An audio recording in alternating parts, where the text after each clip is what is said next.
শিক্ষার অধিকার, সম্মান ও চাকরির স্থায়িত্বের দাবিতে শুক্রবার জলপাইগুড়ি শহর সাক্ষী রইল এক ঐতিহাসিক মহামিছিলের। চাকরিচ্যুত যোগ্য শিক্ষক শিক্ষিকাদের ডাকে তৈরি হওয়া যৌথ মঞ্চের উদ্যোগে আয়োজিত এই মিছিলে পা মেলালেন হাজারো মানুষ। শুধু চাকরিহারা শিক্ষক শিক্ষিকারাই নয়, সাধারণ নাগরিক, ছাত্রছাত্রী ও অভিভাবকদের একাংশও স্বতঃস্ফূর্তভাবে সামিল হন এই পদযাত্রায়। মিছিলে উপস্থিত ছিলেন আর.জি. কর কাণ্ডে আন্দোলনের মুখ হিসেবে পরিচিত ডক্টর পান্থ দাশগুপ্ত। তিনি বলেন, এই আন্দোলন শুধু চাকরি হারানো কিছু শিক্ষকের নয়, বরং গোটা শিক্ষা ব্যবস্থার অস্তিত্ব টিকিয়ে রাখার লড়াই। রাজ্য সরকারের অন্যায়ের বিরুদ্ধে আমরা একজোট হয়েছি। সরকারি বিভিন্ন দপ্তরে যে সেবাহীন দুর্নীতির জন্য 9ই আগস্ট আমরা আমাদের অভয়াভূমিকে হারিয়েছিলাম, সেই একই ঘটনার ধারাবাহিকতায় রাজ্য সরকারের সীমাহীন দুর্নীতির কারণে এই 26,000 মানুষকে আজকে চাকরিচ্যুত করা হয়েছে। এই দুর্নীতির বিরুদ্ধে লড়াইটা যদি আমরা না করতে পারি, তাহলে এই অবস্থাটাও পাল্টানো যাবে না। এবং যদি এই অবস্থা পাল্টাতে না পারি, তাহলে যে দুর্নীতির চক্র চলছে রাজ্যের বিভিন্ন দপ্তরের মধ্যে, সেই দুর্নীতি একই হারে চলতে থাকবে। তাই এই আন্দোলন শুধুমাত্র শিক্ষকদের আন্দোলন নয়, এই আন্দোলন শুধুমাত্র যোগ্য চাকরিহারা শিক্ষকদের আন্দোলন নয়, এটা জলপাইগুড়ি তথা গোটা পশ্চিমবঙ্গের সাধারণ মানুষের আন্দোলন। শিক্ষাক্ষেত্রকে বেসরকারীকরণ করার জন্য এবং গোটা স্বাস্থ্য ব্যবস্থাকে বেসরকারি করার জন্য, যেহেতু আমি স্বাস্থ্য দপ্তরের লোক ছিলাম একসময়, যে প্রচেষ্টা এই সরকারগতভাবে নেওয়া হচ্ছে, তার বিরুদ্ধে রুখে দাঁড়ানো এবং আপনার আমার শিক্ষার অধিকার, স্বাস্থ্যের অধিকারকে সুরক্ষিত করার জন্য এই লড়াইয়ে আপামর জনগণ যুক্ত হবেন, এই আশাবাদ। মিছিলে অংশ নেওয়া এক চাকরিচ্যুত শিক্ষিকা তমালিকা দত্ত স্পষ্ট করে বলেন, এই রায়ে আমরা খুশি নই, এটা কোনো স্থায়ী সমাধান নয়, আমাদের আন্দোলন চলবেই। আমরা চাই যোগ্য অযোগ্য তালিকা প্রকাশ করা হোক। রাজ্য সরকার চাইলে এটা করতে পারে, কিন্তু কেন করছে না বুঝতে পারছি না।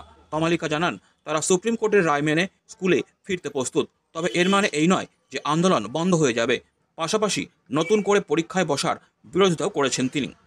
এই ডিসিশনটা এসেছে, সেটা তো আমাদের একটা পার্মানেন্ট সলিউশন হয়নি, তাই না? এটা একটা এক্সটেনশন অফ সার্ভিস বলা চলে, বা এই সার্ভিসের এক্সটেনশন এসের জন্যই, কারণ কি সেকশনটা যেন কোনো মতে স্মুথলি চলে।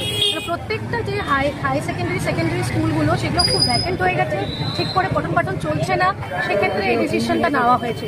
কিন্তু তাতে তো আমাদের তো জাস্টিসটা আমরা পাচ্ছি না, তাই আমাদের এই আন্দোলন কন্টিনিউ করতেই হবে। মূল দাবিটা কি রয়েছে, আজকে কি করছেন? দাবি হচ্ছে সেগ্রিগেশন।